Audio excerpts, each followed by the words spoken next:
ஓம் நம சிவாய.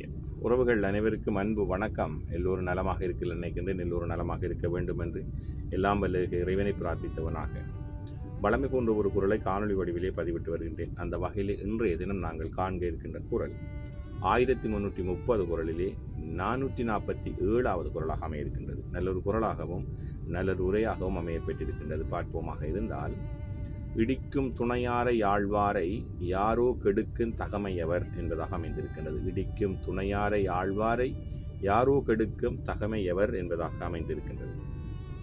இதற்கான முதலாவது உரையை நாங்கள் பார்ப்போமாக இருந்தால், கடிந்து அறிவுரை கூறவல்ல பெரியாரின் துணை கொண்டு நடப்பவரை கெடுக்கும் ஆற்றல் உள்ளவர் எவர் இருக்கின்றார்கள்.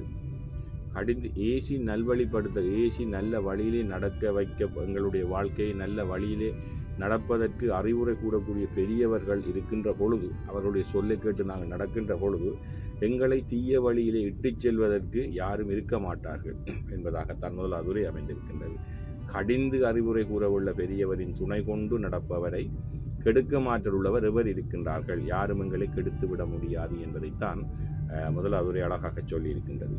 அதே போன்றுதான் கலைஞர் அவர்களும் இடிக்கும் துணையாரை ஆழ்வாரை யாரோ கெடுக்கும் தகமையவர் என்ற குரலுக்காக அழகான ஒரு சுருக்கமான உரையை தந்திருக்கின்றார்கள். அதை பார்ப்போமாக இருந்தால், இடித்துரைத்து நல்வழி காட்டுபவரின் துணையை பெற்று நடப்பவர்களை கெடுக்கும் ஆற்றல் யாருக்கு உண்டு என்பதாக அமைந்திருக்கின்றது.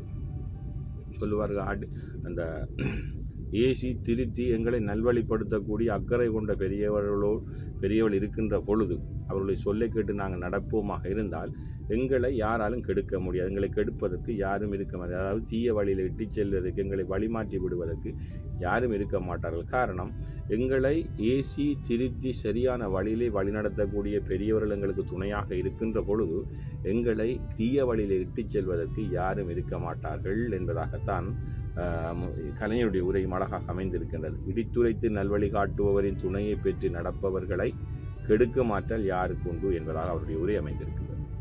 அதே போன்றுதான் இடிக்கும் துணையார் ஆழ்வாரை யாரோ கெடுக்கும் தகமையவர் என்ற பொருளுக்காக சாலமன் பாப்பை அவர்களும் ஒரு உரையை தந்திருக்கிறார்கள். அதை பார்ப்போமாக இருந்தால், தீயன கண்டபோது நெருங்கி சொல்லும் துறைப்பெரியவரை, அதாவது தீயன கண்டபோது நெருங்கி செல்லும் துறைப்பெரியவரை துணையாக கொண்டு செயல்படுபவரை கெடுக்கக்கூடியவர் எவர் இருக்கின்றார்கள்.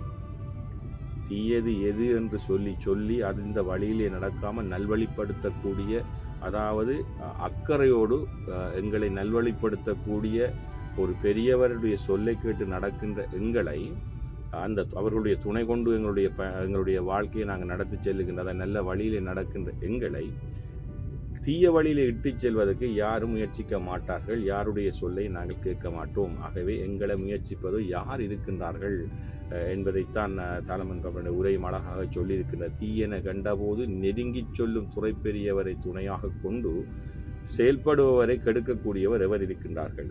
நாங்கள் செல்லுகின்ற பாதையிலே நல்லதை நாங்கள் கெட்ட வழியில் செல்கின்ற பொழுது எங்களை தட்டி சரியான வழியிலே வழிநடத்தக்கூடிய பெரியவர்கள் எங்களுக்கு பக்கபலமாக இருக்கின்ற பொழுதும், அவருடைய சொல்லை கேட்டு நாங்கள் நடக்கின்ற பொழுதும் எங்களை தீய வழியிலே இட்டுச் செல்வதற்கு யாரும் இருக்க மாட்டார்கள் என்பதைத்தான் இன்றைய குரலுக்கான உரைகள் அழகாக சொல்லியிருக்கின்றது. இடிக்கும் துணையார் ஆழ்வாரை யாரோ கெடுக்கும் தகமையவர்.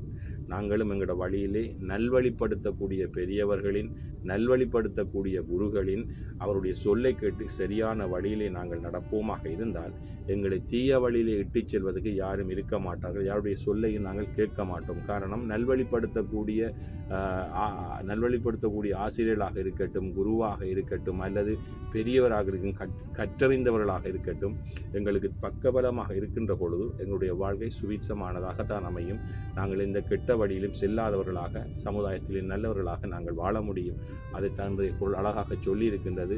பெரியவரின் துணை கொண்டு நாங்கள் நடப்போமாக இருந்தால் நல்ல அறிவுகளை கேட்டு எங்களுடைய வாழ்க்கை சிறக்கும். அதைத்தான் இன்றைய குரல் அழகாக சொல்லியிருக்கின்றது. இடிக்கும் துணையார் ஆழ்வாரை யாரோ கெடுக்கும் தகமையவர். ஓம் நம சிவாய. நன்றி, வணக்கம். அடுத்த குரலை சந்திக்கலாம்.